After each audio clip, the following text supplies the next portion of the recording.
Hola amigos, estamos en un nuevo capítulo de Sociedad Libre, una nueva jornada veraniega, ya iniciando el mes de febrero, a mediados de febrero ya, no iniciando.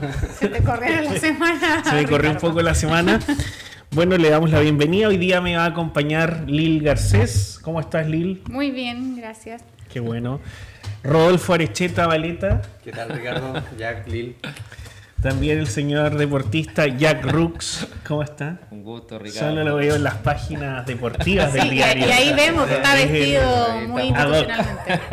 Y hoy día yo austral. En el mismo color. Muy bien. Estamos apoyando ahí al emprendimiento un equipo regional. Le enviamos igual un fuerte saludo a nuestros panelistas que están de vacaciones, al señor Joaquín Vázquez, que disfrute por nosotros, al señor Javier Romero también, que no ha venido, que es importante que pase por acá, a nuestro amigo el profesor Cristóbal Fernández, también un saludo. Está en su rol de padre. En su rol de padre, y a todos, por supuesto, ustedes que nos ven y nos escuchan, nuestros seguidores, que siempre están igual esperando este espacio, y también esperamos su feedback o sus comentarios cuando lo estimen conveniente a través de redes sociales.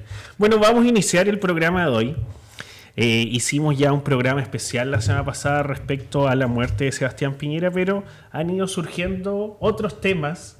Vimos también durante la semana a Carla Rubilar, con Andrea Valladares, con Jaime Belolio, que se acercaron a la Moneda a entregar la propuesta que estaba armando como líder Sebastián Piñera junto a sus colaboradores más estrechos por el tema de la reconstrucción. Vimos y compartimos internamente un texto bien nutrido de varias páginas.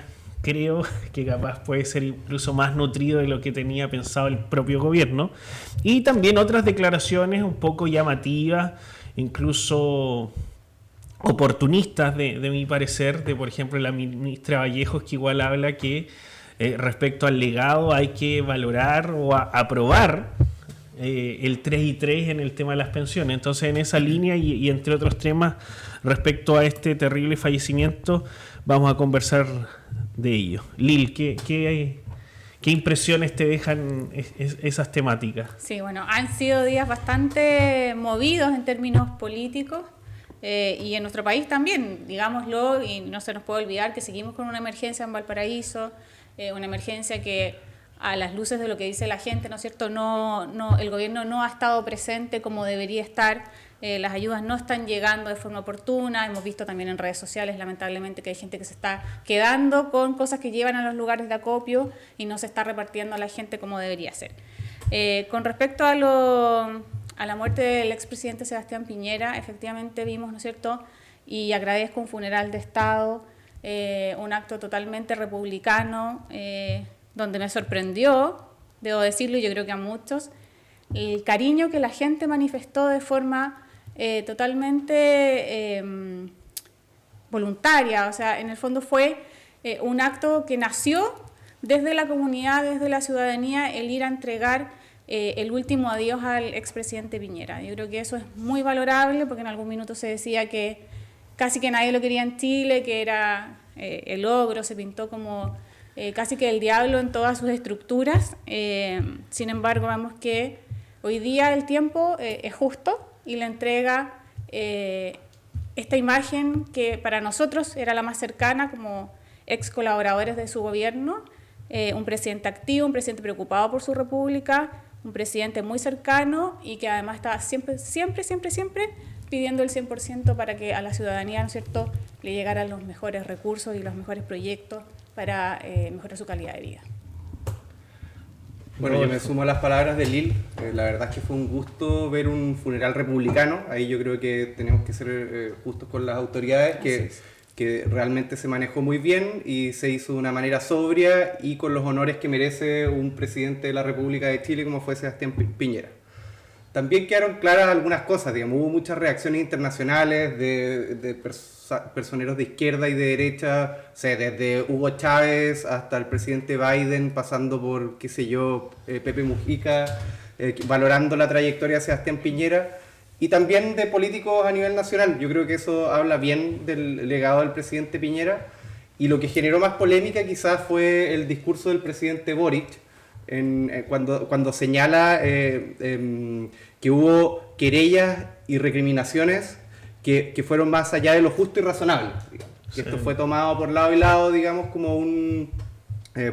más a la izquierda cayó muy mal porque era de alguna manera desentenderse de lo que había pasado en el 2019 y de acuerdo a su versión estas violaciones generalizadas de derechos humanos, y a la derecha yo creo que se vio con escepticismo debido a distintos factores. O sea, ¿cuál es el valor de los discursos del presidente a esta altura cuando cambia las conocidas volteretas?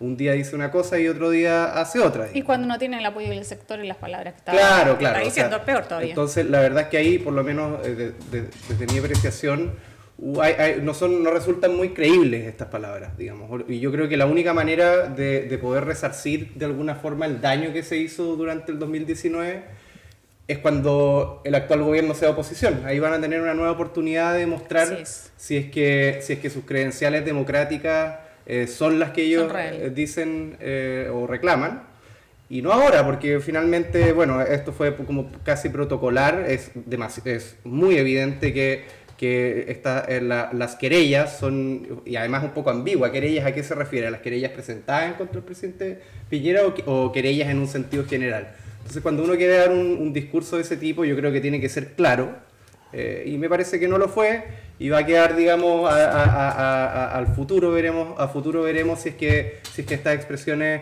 fueron sinceras o no, cuando les toque ser oposición.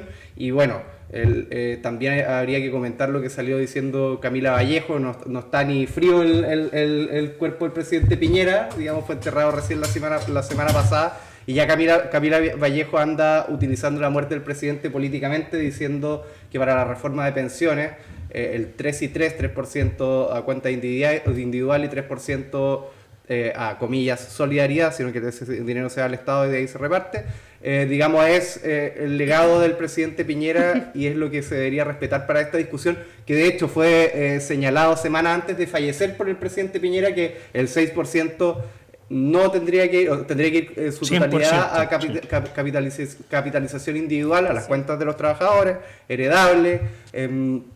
Eso lo dijo expresamente, no una vez, sino que en varias ocasiones. Entonces me parece bien... Oye, y solo quiero ahí hacer una distinción de lo que tú nombraste con respecto a las querellas. A mí me parece impresentable que se cuestione esa frase, porque cuando hablamos de violación a los derechos humanos, en los tiempos antiguos, ¿no es cierto?, cuando ocurrió lo del golpe, estamos hablando que las violaciones se dan en un contexto donde hay una diferencia de opinión política, y por ese motivo muchas de las personas incluso las iban a buscar a su casa y se las llevaban detenidas. En cambio acá, la diferencia con lo que ocurrió en octubre del 2019, estas personas fueron tomadas, detenidas o en actos vandálicos, muchos de ellos, y en manifestaciones no pacíficas. Uh-huh. No eran manifestaciones pacíficas. O sea, si yo estoy ahí tirando piedras a carabineros, enfrentando con molotov a carabineros, y Carabineros se defiende, obviamente, porque tiene que resguardar el orden público y también su integridad, a mí me parece que ahí hay una distinción muy grande con respecto a lo que es la violación de los derechos humanos a una persona que está cometiendo un acto vandálico en un lugar público y que justamente Carabineros tiene que hacer el control del orden público. Así que esa distinción yo creo que hay que tenerla sumamente clara. Y creo que en ese sentido también es relevante, y yo vi con buenos ojos el discurso que dio Michelle Bachelet, quien señaló en el funeral del presidente Piñera que fue el mismo presidente Piñera el primero en encargar, digamos, a las distintas misiones internacionales que viniesen a observar lo que estaba ocurriendo en Chile para eventualmente levantar, digamos, de forma imparcial cualquier tipo de problemas que se pudiesen constatar, digamos, en lo que se refiere a derechos humanos. Entonces, la presidenta Bachelet, yo creo que hay que decirlo, de una forma clara y rotunda, señaló que era importante reconocer el carácter demócrata y de estadista del presidente Piñera al hacer esto, y de su respeto y el respeto que se verificó a los derechos humanos, que si bien hubo abusos policiales, ahora hemos ido conociendo que algunos no eran ciertos, otros finalmente eran lesiones que no eran lesiones, y efectivamente en algunos casos sí ocurrió, también hay que entender, como dice Lil, el contexto, digamos, eran desórdenes públicos masivos, donde contener el orden público, valga la redundancia, era muy difícil. Jack. Sí, yo al menos, para ya ir cambiando de tema, me quiero colgar de lo que dijo la Lil, del tema, al menos a mí me produjo de manera satisfactoria el tema del cariño de la gente, mucha gente.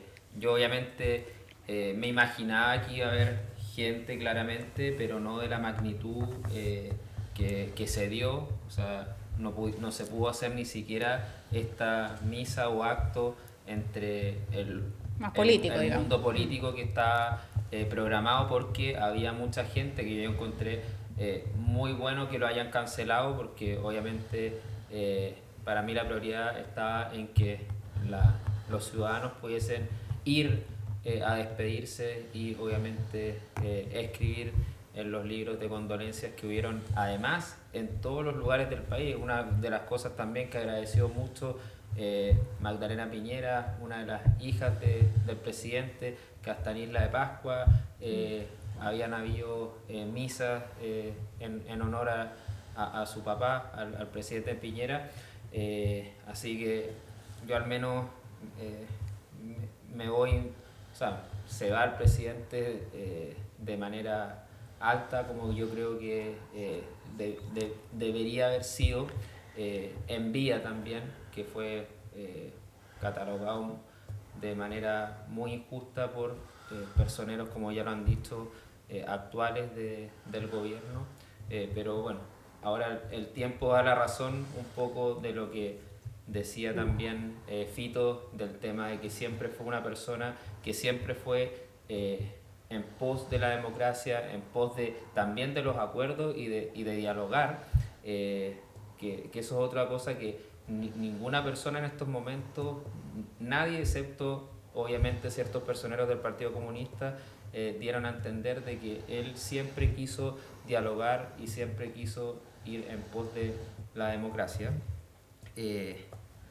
Y bueno, y saltándome un poco ahora a otro tema, otra cosa de las que rescato fue que su compromiso con Chile siempre estuvo, de hecho siempre fue una de las cosas que se decía que era un muy buen gestor, pero que quizás le faltaba un poco más de carisma. Era, obviamente, no todos somos perfectos, pero por lo mismo igual fue un buen presidente que finalmente quizás tomó algunas decisiones no tan populistas, que obviamente ahí es donde están los buenos presidentes o los buenos políticos, o también los buenos empresarios, los buenos líderes, que tienen que tomar decisiones que no son populares en su minuto, pero sí en el futuro sí lo son. Eso lo destacaron harto sus nietos, ¿eh? Tal cual. Dentro de los valores que él les enseñaba, era seguir adelante con coraje, a pesar de que existieran, ¿no es cierto?, adversarios, pero que siempre siguieran por una línea.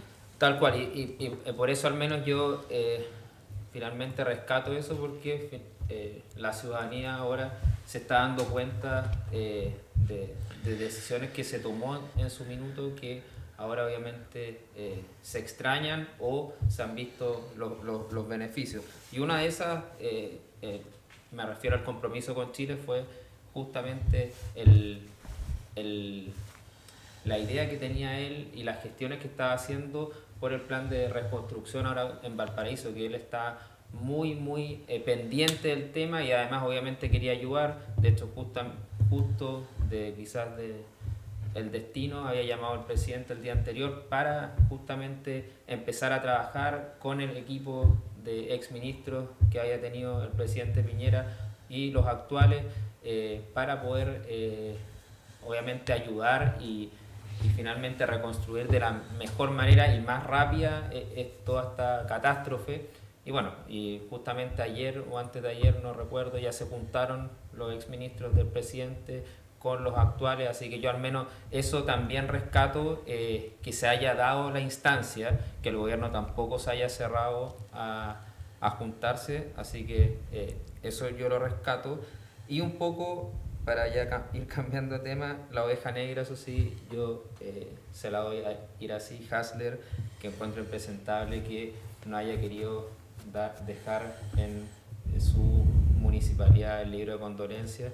Ahí se ve un poco el ADN del Partido Comunista. Bastante dictador su acción. Sí, además, o sea, finalmente la ideología puede más que finalmente que el tema personal y de querer a las personas, porque, o sea, todos somos personas, bueno, y también me llamó la atención, pero siempre son las mínimas personas, el tema Plaza Italia, de 50 pelagatos que van a celebrar por la muerte del presidente, o en redes sociales también algún comentario desafortunado, que son los mínimos, pero finalmente a esas personas siento que hay que ir sacándola un poco del tema de discusión, porque no aportan en nada, y siento que en estos momentos nadie, o más que nadie, todos las personas criticaron ese actuar, así que eso igual me pareció muy positivo, porque algo en que creo que fallamos como sociedad en su minuto en el tema del estallido social fue que mucha gente, o no sé si mucha, pero varias gente le sacó provecho a este tema y finalmente empezó a avalar la violencia, y eso siento que no puede ser, o sea, la violencia no hay justificación para avalarla, ya sea la excusa que haya, no hay excusa para avalar la violencia, y siento que en este caso todos hemos sido bastante tajantes, excepto el Partido Comunista obviamente, pero que son muy pocos. Sí, en ese sentido también es importante recordar que, por ejemplo, la diputada Carmen Hertz, junto a otra diputada comunista, no me acuerdo el nombre, lamentó el discurso del presidente Boric y lo trató de negacionista. Y eso yo creo que igual tiene que hacer de alguna forma un cuestionamiento al círculo cercano del presidente y a la coalición o al socialismo democrático, que es la otra parte de esta coalición de gobierno. ¿Cuáles son los reales compromisos con las credenciales democráticas y con las instituciones o formas del Estado? Porque además, si el líder supuestamente de esta coalición es el presidente y ellos no están de acuerdo en algo tan importante como en un discurso que se genera en medio de un homenaje póstumo, de una ceremonia de Estado, y lo cuestionan públicamente, también hace un poquito de reflexión cuál es digamos, no quiero decir ético, pero sí desde el punto de vista ideológico, democrático, cuáles son las credenciales o las garantías con las que ellos están trabajando, y eso es bastante complejo. Y si realmente es lo que pensaba Gabriel Boric, y yo espero que así sea, también tiene que ir ese discurso de la mano de señales o acciones concretas. Y yo creo que las palabras un poco se las lleva el viento cuando no hay un accionar concreto, y en ese sentido yo extrañé un poco la palabra perdón, disculpas, más que decir fuimos injusto, no sé si fue la palabra injusto. Sí, que fueron querellas y recriminaciones más allá de lo justo y razonable. Que es muy ambiguo, ¿no? Eso no es un... Yo no entiendo por qué se entendió como mea culpa, la verdad es que porque es ambiguo, y cuando uno quiere de alguna forma dar la cara al país por acciones pasadas, tiene que ser claro. Entonces esto no me parece claro, y si uno analiza para atrás las conductas del presidente, la verdad es que las palabras en general que suele emplear para referirse sobre todo a cosas que le convienen o que no le convienen, no son creíbles. Y en ese sentido, algunos parlamentarios oficialistas decían, no, nosotros tuvimos un rol de oposición y así se hace la oposición.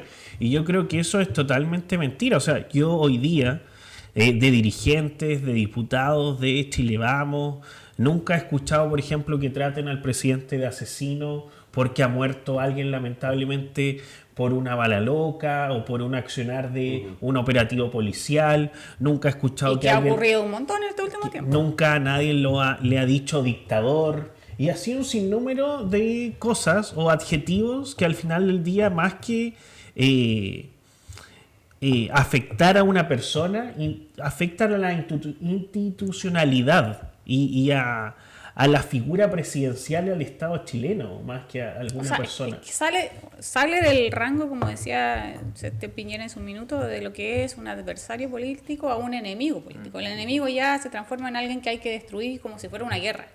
El adversario son diferencias, pero en esas diferencias podemos sentarnos a dialogar, a conversar y buscar un sentido común. Y ahí yo quiero llegar con... Tú decías, no se toman acciones concretas en este gobierno, y el presidente Piñera sí era de tomar acciones concretas, y es por eso también que se continúa con esta intención de apoyo a Valparaíso, este legado para poder ir en ayuda de tantas personas, que lo toma, ¿no es cierto?, su equipo más cercano con el que había ya tenido conversaciones y reuniones, y lo plasma en un documento, que es el que se entrega en La Moneda.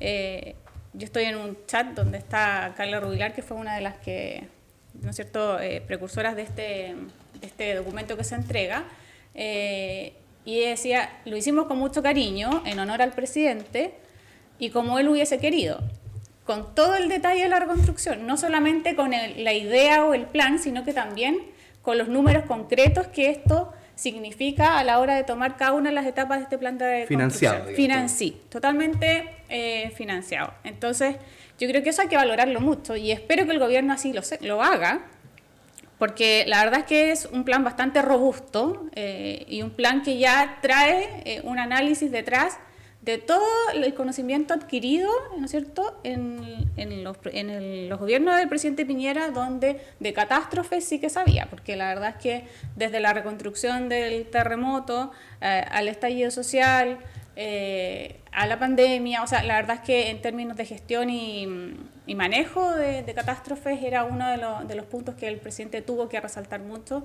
y donde su gabinete obviamente aprendió también a tomar decisiones que eran difíciles, pero también bajo la línea de lo que él decía, que era enfocarse en que la gente estuviera bien. Lo mismo que para el terremoto, en este plan de reconstrucción se busca que la gente tenga ya un lugar donde estar y sentirse resguardado, porque después va a venir el invierno, ahora estamos en verano, pero los meses pasan, y pasan rápido cuando se trata en términos de reconstrucción y sacar escombros, qué sé yo, son temas lentos. Por lo tanto, ahora la prioridad son las personas, y las personas de qué va a pasar de aquí, ¿no es cierto?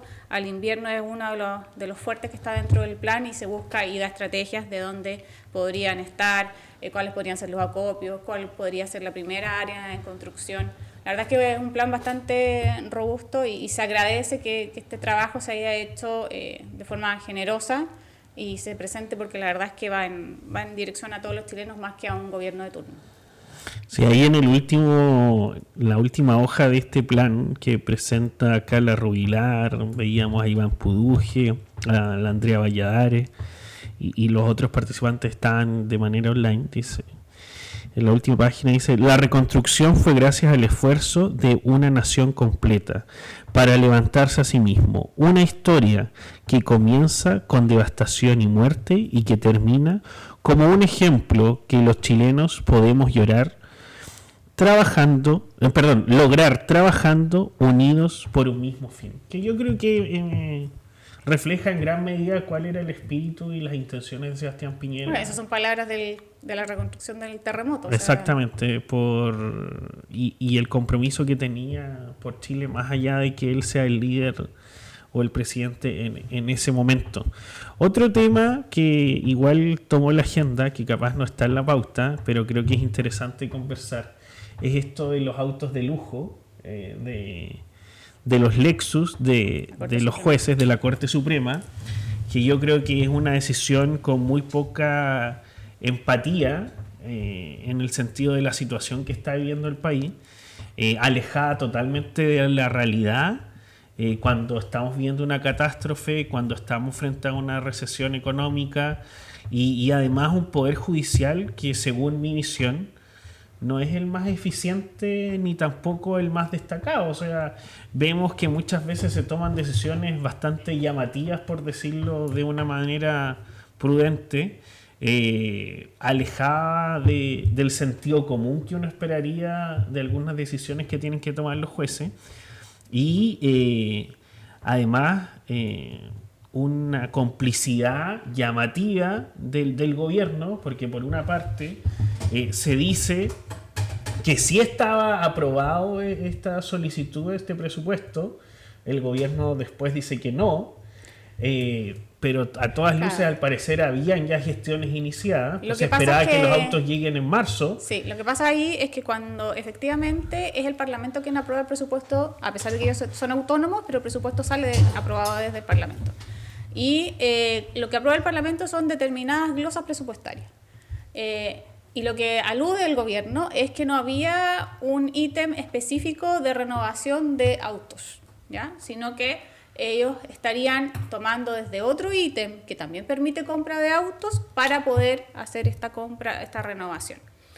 Y que esa glosa presupuestaria está, ¿no es cierto?, en el presupuesto escrito, digámoslo en papel, pero que aún la plata no está liberada por Hacienda, ¿ya? Y eso es lo que estaba en conversaciones para que se abriera, ¿no? Se abriera esa glosa presupuestaria y poder tener los recursos para hacer la compra efectiva. Eso es la explicación que ha dado al día de hoy el gobierno y que me parece bastante lógica, que todos sabemos que efectivamente los presupuestos tienen glosas y tienen restricciones para poder, dentro de lo que es su uso, ¿ya? Pero ya había un trabajo, digámoslo así, iniciado. Claro, para abrir esa glosa, digamos, para que se tuviera recursos. Claro, pero ahí presupuesto y el Ministerio de Hacienda no van a modificar o abrir una glosa sin, entre comillas, sin saber para qué se va a gastar ese dinero. Es que ya está aprobada la glosa. Hay una actualización de que salió hace muy poco, lo leí hace un ratito, que finalmente era lo que se iba a usar era el presupuesto de la Corte Suprema, digamos la caja chica, entre comillas, para hacer compra de estos vehículos, que son unos Lexus que cuesta cada uno 50 millones, digamos, algo dijo Ricardo. Y lo que pasó fue que, y acá el gobierno podría haber sido más transparente, porque entiendo que lo que sucedió fue que se cursó una solicitud al Ministerio de Hacienda, a la Dirección de Presupuesto, por parte de la Corte Suprema, y llegó al ministerio y esa solicitud no ha recibido respuesta, digamos. Pero acá hay varias cosas, digamos. Por parte del gobierno, el ministro Marcel salió, digamos, haciendo aspavientos, así, siendo irónico, diciendo, yo tengo un auto del 2017 y todavía me funciona, cuando en realidad lo que debió haber dicho es haber transparentado que esta solicitud está cursada y no está aprobada, digamos, y que no tiene nada de malo si el que está pidiendo es otro poder del Estado. Entonces acá hay una arista de por qué no ser transparente y decir, por ejemplo, como hizo el gobierno de Sebastián Piñera a través del exministro Briones, decir, oiga, acá no hay plata para esto, digamos, que es algo razonable y que de hecho podría ser visto con buenos ojos, pero ¿para qué tapar, digamos, esto y meterlo, no ser claro, meterlo bajo la alfombra y que se presta para todo tipo de especulaciones? Porque la independencia del poder judicial es por sobre todo respecto al ejecutivo. Entonces acá parece como, oye, uno podría, digamos, pensar mal, bueno, te apruebo los autos si es que democracia viva. Entonces, claro, da para pensar y para cuestionarse por qué esto no es tratado con transparencia y habiendo existiendo esta solicitud, por qué no es transparentada a la ciudadanía dando las explicaciones del caso. Y esa yo diría que es una arista. Y la otra, que digamos, ¿es necesario acaso que los ministros de la Corte Suprema tengan autos Lexus? Después, otra pregunta, ¿es necesario que los ministros de la Corte Suprema, a diferencia de cualquier ciudadano, tengan un auto comprado por el Estado? Con chofer. Con chofer. Digamos, todas estas preguntas, digamos, uno se las puede hacer, podemos discutirlo, pero la verdad es que demuestra de alguna forma esta separación, digamos, y falta de igualdad que existe entre las autoridades de este país y los demás ciudadanos, que yo creo que es una cuestión que a mí personalmente estoy convencido de que al resto de la ciudadanía nos tiene hasta acá. Oye, además poco criterioso, porque el decir o avalar en el fondo la decisión de la compra de los autos y decir que dentro del reglamento para cambio de vehículos no existe un tope en el monto, o sea, perdón, pero hay un tema de criterios, es como reírse de la gente en su cara. O sea, que eso yo justo me iba a anexar a eso, o sea, que se han escudado muchas personas en eso, en decir, pucha, pero si acá Contraloría en casos no ha encontrado irregularidades, está bien, si en esto tampoco hay una regularidad de que se compren autos de 50 millones, porque como dice Lee, no hay un tope, pero es un tema ético y finalmente que tenemos que subir entre todos el estándar, o sea, y eso yo creo que es el tema. Finalmente la política está mal por este tipo de cosas. O sea, finalmente, porque todo creer que tiene que haber una ley para no hacer ciertas cosas, no. O sea, ¿por qué? Nosotros tenemos que actuar bien, no por, o sea, La probidad debe existir en todo cargo público. la ética tiene que existir, entonces obviamente si, o sea, y es lo que pasa un poco, que lo conversaba justamente ayer con otra persona que no está ligada a la política, de hecho está ligada más al mundo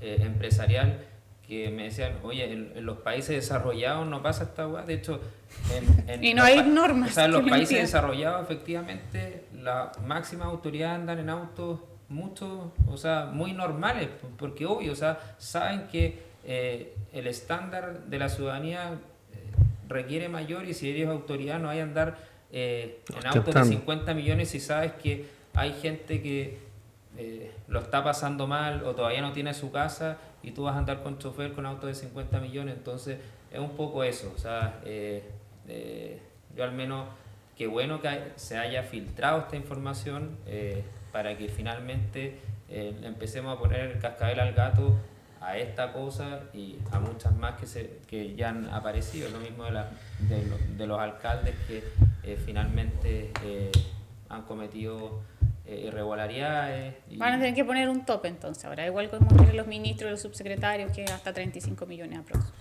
Y además recordemos yo que, igual encuentro una brutalidad de plata.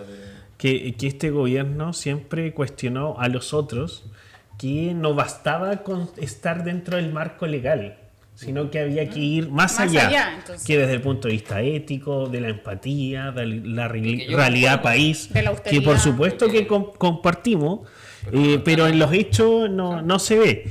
Y lo otro, recordemos que la directora de presupuesto, Javiera Martínez, se llama con el nombre, ella es militante de Revolución Democrática. Si no sabe sumar, parece a tener que ir a la enseñanza media y básica. no, igual es preocupante. No, pero a lo que quiero ir es que Sí. el partido más cuestionado hoy día, más que una persona de un municipio, sino que porque había una forma de delinquir Y que están siendo investigados. y que están siendo investigados, es Democracia Viva. Y quienes evalúan La solicitud de la Corte Suprema es la DIPRES. Y todas. Exactamente. Es en buen chileno poner al gato a cuidar la carnicería. Y además ella, si aprobó, porque no hay ambigüedad, o hubo una conversación previa respecto a esto, ¿qué le iba a decir a quienes tienen que juzgar a sus correligionarios de partido? Hay un conflicto de interés también ahí de alguna otra forma. Ahí habla, obvio, y de la transparencia que falta, ¿no es cierto?, en este proceso. Es bueno desviar temas, ¿no? Oye, yo me quedé con algunas Dale. cosas para que no avance, del tema de la reconstrucción por los incendios de Valparaíso. Lil comentaba que se había entregado el plan por parte del equipo de Piñera, un plan, digamos, que venía con financiamiento, todo listo, y la ministra Javiera Toro, que es la encargada por el gobierno de llevar a cabo la reconstrucción, dijo que recién la tercera semana de marzo podían tener un plan digamos, para entregar, digamos, una solución por el tema de los incendios. Eso como antecedente. Otro de los antecedentes es que, bueno, la ministra Vallejo, todos sabían, estaba de vacaciones, no suspendió sus vacaciones durante los incendios, llegó después, y apenas llegó la nombraron encargada de enlace, un cargo rarísimo. Tienen a 3 personas, digamos, tienen a la ministra Maya Fernández, a la ministra Vallejo, y me imagino que el desaparecido Carlos Monte algo tendrá que ver con reconstrucción, digamos. De viviendas. De vivienda, digamos. No, uno se imagina que... Pero la verdad es que acá da lástima ver cómo se utiliza una emergencia políticamente, porque cuando sucede, esto es en general, cuando sucede la emergencia, es crítica al gobierno, y toda catástrofe es una oportunidad para el gobierno para demostrar gestión, digamos, de alguna forma que los equipos están trabajando. Y bueno, acá ¿qué tiene que ver Camila Vallejo? Digamos, ¿cuál va a ser el rol? O sea, se pone ahí solamente porque puede ser una carta presidencial. De hecho, esto generó la incomodidad de Maya Fernández. No solo de Maya Fernández, sino que de la presidenta del Partido Socialista, Paulina Bodanovich, porque es muy rasca la polémica, porque se andan peleando por quién pone la cara en una emergencia. Entonces ahí uno empieza a ver, bueno, está Javiera Toro, la ministra Maya Fernández y ahora Camila Vallejo. 3 ministerios. Sí, pero perdón, hay que te interrumpa, porque no sé si ustedes vieron un video de Maya Fernández cuando un periodista le hace preguntas, obviamente atingente a la emergencia. Es la ministra de Defensa. Y no supo contestar ninguna de las preguntas. Entonces, si se van a pelear por quién pone la cara, mínimo tener la información de lo que se va a tratar en el punto de prensa. O sea, no sabía nada. Y en ese sentido, Camila Vallejos, ¿quién es? Una joven, una mujer, que pasó de la universidad al Parlamento y del Parlamento a ser vocera. Hay carteras que son técnicas, hay carteras que son políticas. Las carteras técnicas se supone y se espera que sean, por ejemplo, vivienda, por ejemplo, desarrollo social, también tiene un tinte político. Hacienda, netamente técnico, medio ambiente, energía, etcétera, que obviamente es un rol político, pero también se supone que tienen herramientas técnicas. Entonces, ¿qué herramienta, conocimiento técnico, práctico tiene Camila Vallejo en cuanto a reconstrucción o manejo de emergencia? Ninguna. Sí. Entonces, y cuando fue la emergencia, ella no estuvo. Estaba de vacaciones. Entonces, ¿cuál es la lectura simple? Están potenciando para que Camila Vallejo sea candidata presidencial. No hay ningún inconveniente. Pero no lo hagan para que lidere una emergencia. Si quieren que lidere una campaña deportiva, para que la gente coma frutas, para que coma verduras, un elige vivir sano, ese tipo de cosas. Pero no que sea algo que tenga una responsabilidad importante desde el punto de vista técnico. Además, no tiene las facultades ese ministerio para llevar a cabo nada de lo que se está diciendo, las facultades legales, digamos. Obras públicas, sí las tiene, vivienda las tiene, o a lo más, agricultura las tiene. O a lo más vocería podría estar, ¿no es cierto?, apoyando a la gente en llenar esta famosa ficha que no ha podido llenar mucho porque es presencial para que puedan adquirir los bonos y las ayudas del gobierno. O sea, así como lo hicimos en la pandemia cuando se daban los bonos y estábamos en la calle ayudando a la gente con el mismo celular de cada uno de nosotros particular, ellos también deberían estar en la calle ayudando. Eso es mucho más valorable a poner una cara frente a una pantalla que no sirve de nada. No, nada, sí, es solamente potenciamiento político, y ahí uno se pregunta qué tan interesado está el gobierno en la gente versus las próximas elecciones. Y hay una cosa más, yo en la mañana escuchaba en Radio Duna al capellán de Un Techo para Chile diciendo que lo que le preocupaba era que no veía en el gobierno ningún apuro por instalar viviendas transitorias, digamos. La gente está a cielo abierto, en la intemperie, salvándose como pueda, guardando sus cosas, las pocas pertenencias que le quedaron a donde pueda, y él llamaba a tener un sentido de urgencia a que se instalen viviendas transitorias, que sea rápido, digamos, que está en el plan de reconstrucción que está en el plan de reconstrucción que entregó Piñera, pero ya se empiezan a ver las primeras, digamos, deficiencias del actuar del gobierno. Y acá no hay que olvidar que en diciembre del año pasado, ya del 2023, el ministro Montes reconocía que solamente habían entregado 3 viviendas de las cientos que se debían de la emergencia pasada. Entonces, la verdad es que el antecedente para la gente de Valparaíso, lo lamento, no es muy bueno. No se ve auspicioso. Ojalá no se ve muy auspicioso. Y ojalá, yo lo espero por el bienestar de esas personas, que el gobierno cambie radicalmente la forma en que ha venido haciendo las cosas, pero uno con el tema de que ponen a una persona que no tiene nada que hacer ahí, como Camila Vallejo, a cargo, digamos, que sea el rostro de... Oye, dice, y bueno, perdón, ¿cómo va a funcionar? si el plan no van a entregar en marzo y es porque hay gente de vacaciones, o sea, más impresentable. O sea, ¿dónde está el ministro Montes? El ministro de Vivienda, cuestionado por los casos de corrupción más graves que haya enfrentado el país en décadas. No ha salido, yo no lo he visto. ¿Dónde está la delegada presidencial de la región de Valparaíso, que es la que debiese liderar este tipo de situaciones, comprendiendo que ella es la representante del presidente en la región? Y también se dio a conocer durante las últimas horas que lamentablemente el plan de emergencia que tenía la municipalidad de Viña del Mar, liderada por la señora Ripamonti, del Frente Amplio, era plagiado y no había tenido la aprobación de Senapred, ex ONEMI. Entonces tampoco la emergencia tenía las herramientas necesarias para el despliegue de la evacuación de las personas. Ay, no sabía que era copy-paste. Y si no están en el colegio. Qué vergüenza.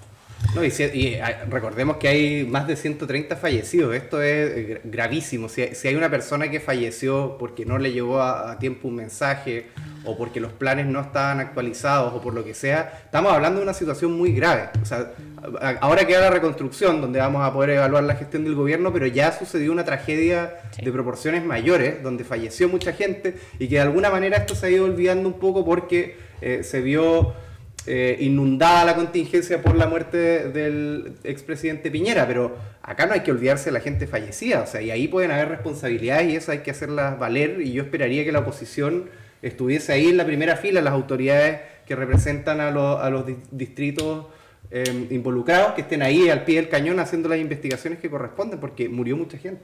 Y en ese sentido hace recordar de inmediato el 27F, en esas equivocadas reacciones, donde llamativamente también está Francisco Vidal, la ex presidenta Michelle Bachelet, sí, donde al paso del tiempo se dio a conocer que no se tomaron las acciones necesarias para la evacuación y no se informó a tiempo. Y lamentablemente eso generó algunas desgracias bastante importantes.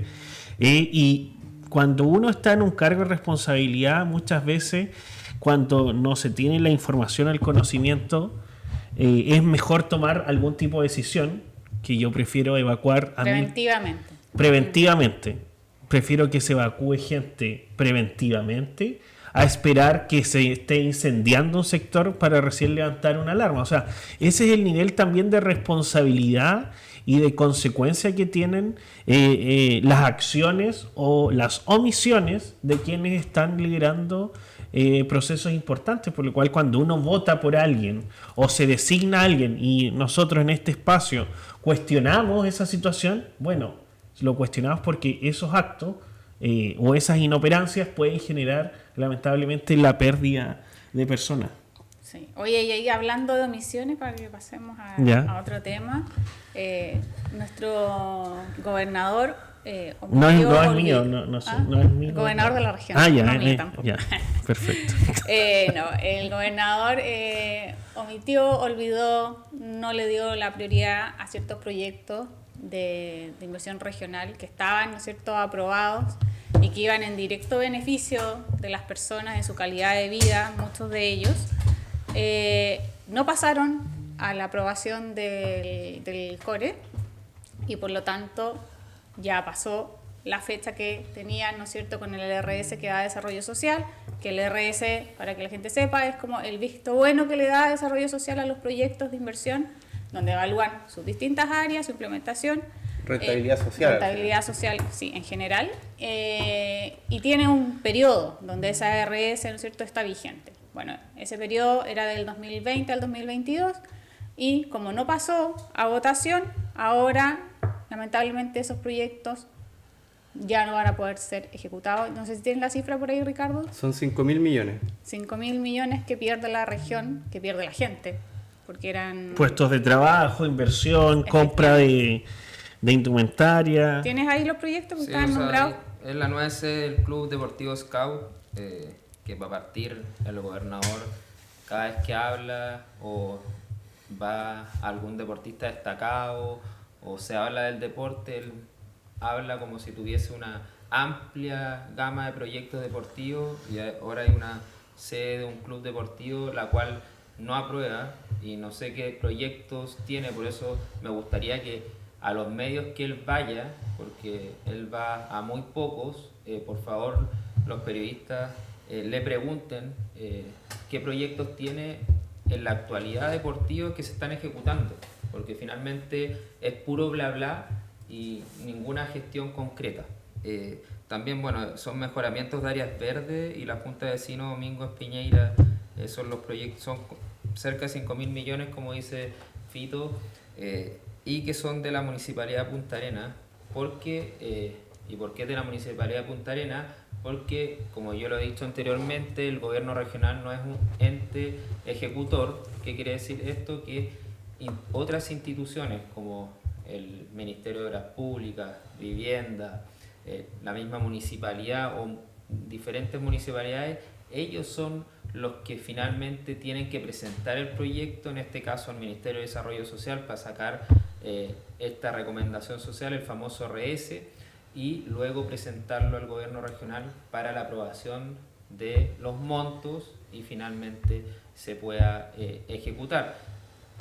Cuando se saca este famoso RS, la duración son 3 años. ¿Y por qué son 3 años? Porque obviamente luego de eso a partir puede perder obviamente el tema del valor, que eso cambia, por lo cual obviamente por algo se hace con una duración máxima de 3 años, y además porque obviamente pueden cambiar quizás materialidades, pueden haber nuevos sistemas más innovadores, etcétera, por lo cual se da esa cantidad de periodo que finalmente es suficiente, porque de ahí a que se ejecute el proyecto solamente queda la venia de la aprobación del gobierno regional y del consejo regional, por lo cual yo encuentro impresentable lo que ocurrió. Yo espero ya que no sea por un color político y la ideología que prima en este gobierno, lamentablemente, versus el bienestar de la persona. Para mí me gustaría saber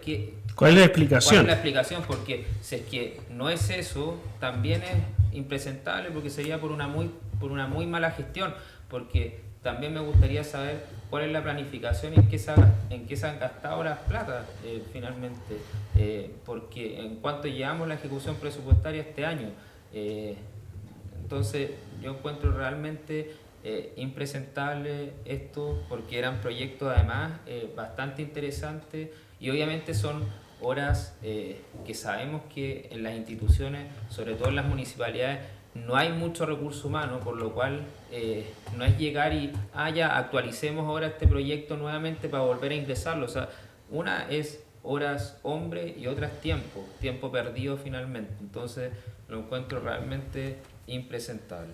Sí, yo quiero, digamos, agarrarme de lo que decía Lil, del tema de que haya o no motivación política. Acá me parece que por la naturaleza de las obras que dejaron de construirse, me da la impresión de que hay algún tipo de pugna con la municipalidad de Punta Arenas. Digamos, lo que el gobernador no quiere es que la municipalidad de Punta Arenas corte alguna cinta o pasarle algún proyecto a la municipalidad de Punta Arenas porque es de otro color político. ¿Y qué pasa acá? Pierde la gente, y ahí uno se hace la pregunta de si es justo que la gente pague los platos rotos por una pugna política que el gobernador tiene con otra institución. Entonces, ¿qué culpa tiene? La municipalidad de Punta Arenas había presentado un proyecto de centro terapéutico y recreacional para personas con discapacidad, que incluía gimnasios, salas de terapia, digamos, multicancha, etcétera. ¿Qué culpa tiene esa gente de la pugna que tiene Jorge Flies con el alcalde Radonich? O también, lo que mencionaba Jack recién, ¿qué culpa tiene la gente que pertenece al Club Deportivo Scout de la pugna que puede haber entre el gobernador y el alcalde? O también, qué sé yo, los vecinos de la unidad 12 y 39 a las cuales se le negó la junta de vecinos. O, digamos, la sede vecinal Domingo Espiñeira. ¿Qué culpa tiene esa gente? Me pregunto yo. Y me agarro acá de algo que decía Jack. Las autoridades tienen el deber de sujetarse al escrutinio público y dar las explicaciones pertinentes. Yo esperaría que el gobernador Jorge Flies explique, porque esto es una noticia que salió en un medio de comunicación, y la verdad es que a nosotros nos tiene a todos bastante asombrados, y como bien decía Jack, el gobernador es bien bueno para meter la cabeza abajo de la tierra cuando hay problemas, y que nos explique por qué no se gasta en el Club Deportivo Scout y hay plata para las fundaciones, o para la Fundación Procultura Hernando Magallanes. ¿Por qué hay plata así para hacer un proyecto gigante, un elefante blanco del centro antártico que al final queda en nada? ¿Por qué hay plata para pasarle a la universidad una cantidad brutal de dinero para el plan de zonas extremas que nunca se ha logrado transparentar cuánto se pagó? Entonces, esas preguntas, yo creo que puede que haya una explicación razonable, pero todos queremos escuchar al gobernador darla y evaluarlas, porque al final, o si no, es puro perder la gente, y bueno, vamos haciendo proyectos que favorezcan políticamente a un sector determinado y perdemos todo. Yo creo que aquí el sentido es que pierde la gente y pierde la economía regional, perdemos empleo, perdemos obras, porque todos sabemos que lamentablemente los tiempos en el ambiente público no son los más eficientes, y hay mucha burocracia, y hay personas, agrupaciones que han esperado años una solución que hoy día, por un tema político o por otro, no se le da respuesta. y que todos son temas muy atingentes desde el punto de vista deportivo, social, también de la salud. O la otra opción es una ineficiencia de los equipos del gobernador Flies, que se han incrementado si los comparamos con los que tenía la ex delegación presidencial, la ex gobernación. Porque si paseamos por el centro, vemos que se han arrendado nuevas propiedades por costos millonarios en Colón con Avenida España, por ejemplo, en Roca con Lautaro Navarro, donde claramente hay un gasto importante, mayor que otros años, en arriendo de espacio, pero también que los equipos se han nutrido. Y eso no es malo, siempre y cuando la eficiencia, la rapidez, la proactividad esté presente. Y hoy día, claramente, los equipos del gobierno regional, liderados por el señor Flies, no han hecho la pega, y eso lo dice un diario de circulación regional. Y sería importante que este mismo diario, que da a conocer la noticia, en la próxima entrevista le pregunte por qué sucede lo que está sucediendo. Porque si vamos a hablar que quienes le compiten a Flies y quienes no en la próxima elección, si vamos a hablar nuevamente del centro antártico, que si a una persona, un vecino común y silvestre, le preguntan qué le interesa, el centro antártico o proyectos que beneficiarían a un club deportivo, a adultos mayores que necesitan espacios para hacer actividad física. Entonces, claramente está todo mal, y vemos un consejo regional, Yeser, que todo lo que dice el señor Flies ellos hacen así, con una inoperancia, cero rol fiscalizador, no van a las comisiones. Entonces, en la próxima elección, ¿usted va a votar por consejeros que alcen la voz o que le sigan la corriente al señor Flies con su inoperancia y su poca gestión? Es también un llamado de atención a quienes nos ven y nos escuchan, y a los políticos también, que se presentan con un cara de palo impresionante, llevan algunos 12,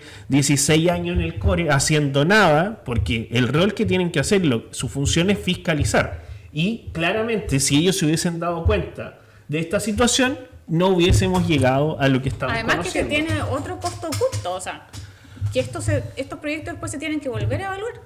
Y eso son HH, o sea, hay que pagarle a otro funcionario que va a ocupar su tiempo, ¿no es cierto? Y dejamos atrasados quizás cuántos proyectos para que la gente tenga y pueda presentar en la municipalidad o en otros lados. O sea, Lil, esto en el caso del Centro Terapéutico y Recreacional para Personas con Discapacidad está cuantificado. Fueron solamente elaborar el proyecto, fueron 120 millones de pesos. Imagínate, o sea, el Centro Antártico, ¿cuántas veces? Yo creo que unas 4 veces se ha reevaluado el costo entonces al final... Y costó 1.500 millones de pesos el diseño. Imagínate. Con eso ya hubiésemos financiado el tema de Scout, que eran 1.400 y fracción. Y además que no estamos en una condición a nivel regional como para desperdiciar, ¿no es cierto?, este tipo de oportunidades de inversión. Sabemos que hay gente sin empleo, sabemos que hay empresas que están quebrando y que están cerrando sus puertas. También vemos, ¿no es cierto?, lamentablemente el incendio, por ejemplo, que afectó en estos últimos días a Entre Vientos. A Entre Vientos. Donde, ¿cuántos puestos de trabajo hay? Entonces, la verdad es que pareciera que se vive en otro mundo, o que se vive bajo otra mirada, porque claro, si gano mi sueldo todos los días no me doy cuenta de lo que está pasando más allá de mi nariz.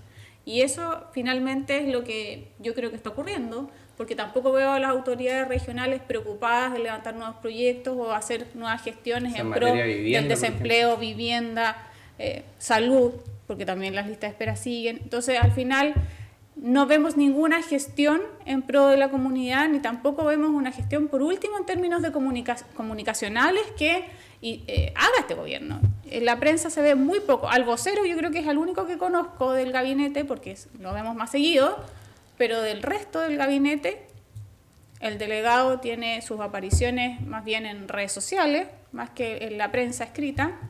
Entonces yo creo que también hay que hacer a lo mejor un gabinete ahí y hacer un insight de qué está pasando con las distintas seremías, y bueno, y si no están funcionando, habrá que hacer reemplazo. Sí, claro, o sea, si ser una autoridad pública implica deberes, responsabilidades, y no no digamos percibir un sueldo millonario y sentarse a tomar cafecillo ahí con los amigos, no, eso no es suficiente, digamos, hay que gestionar y yo creo que acá falta transparencia del gobierno regional. Yo creo que lamentablemente esto podría tener una explicación, pero no la conocemos y probablemente no la vamos a conocer. Porque el gobernador es bien bueno para culebrear. Para culebrear y para no hacerse cargo de las responsabilidades cuando las tiene. Oye, el proyecto de ley de excepción que pidió el presidente cuando vino acá, recién electo el presidente Boric, ¿cuántos días eran para que se entregara el documento? Alrededor de 100 días. Ya llevamos ¿cuánto? 300. Más de 300. Entonces, la verdad es que uno se pregunta, bueno, ¿en qué están haciendo entonces? Cuando la información está sobre la mesa, cuando los recursos están y no se están trabajando. Ahí queda la incógnita, ojalá no tengan alguna respuesta. Y estamos próximos también a elecciones en octubre, y uno como ciudadano a pie también le interesa hacer evaluaciones de cómo lo están haciendo las diferentes autoridades, comprendiendo que también va a ir la elección del gobernador regional, donde claramente el señor Flies ha demostrado que de líder le queda poco, y eso es demostrable fácilmente porque hay gente de su propio sector que quiere ir a competir. Eso significa que él no es líder y que tampoco hay una buena apreciación de su gestión en la interna de los partidos que en su momento lo apoyaron. Y aquí voy a ser súper transversal en el tema político. Yo creo que nuestros senadores, diputados de la región actualmente vigentes tampoco están haciendo una gestión para poder ir a fiscalizar lo que se está haciendo en la región. Yo no veo una presencia activa, por lo menos, de nuestros diputados y senadores. Sí, lo que pasa es que, y esto se sabe y lo hablamos todos detrás de estos micrófonos cuando nos estamos tomando un café o algo, que una persona que ha acumulado mucho poder y nadie quiere, digamos, desafiarlo de ninguna manera. Y eso es muy peligroso para la democracia, digamos, porque pasan este tipo de cuestiones, se gastan fondos públicos para favorecer una u otra postura política y a levantar a uno u otro candidato, y eso es muy injusto con la ciudadanía, digamos. Terminamos perdiendo todo, y la verdad es que lo que se necesita en realidad es sacar la voz y empezar a apretar a esta gente para que empiece a dar explicaciones. Exacto. Visión de Estado. Ya vamos concluyendo este capítulo. No sé si alguno quiere agregar algún otro tema. Nada, que yo al menos totalmente liberado. Que vayan a jugar pádel. Viento austral, pádel. Hoy, pero respecto a eso, vimos una nota en los últimos días igual que se va a generar una liga regional. Coméntanos un poco de eso, que es importante también, un tema. Sí, va a haber por primera vez un ranking único en la región, así que los jugadores y los clubes estaban pidiendo hace rato. Logramos trabajar en conjunto con todos los clubes excepto uno, así que está súper bueno, incluido el de Natales, así que es muy bueno. Además que la idea ya es concretar una asociación, porque ya con 3 clubes constituidos se puede generar ya una asociación de pádel regional, que eso que hace finalmente en que podamos postular a proyectos como asociación, pues entre los 3 clubes a proyectos obviamente del gobierno regional, así que obviamente por eso estoy tan interiorizado en lo que está haciendo el gobernador y sobre todo con el tema deportivo que bueno, ahí tenemos para un programa entero porque es poco y nada lo que se está haciendo. Oye, ¿Jack está en la parte alta de ese ranking o en la parte baja? Veremos este año. Ya veremos. Vamos a estar atentos a eso. ¿Cómo estás jugando? Ya, muy bien. Bueno, nos acompañó hoy día Lil Garcés, Rodolfo Arecheta, Jack Ru y quien les habla, Ricardo Hernández. Un abrazo a cada uno de ustedes, a quienes nos siguen, nos ven y nos escuchan por las diferentes plataformas. Cuídense, gracias. Nos vemos la próxima semana.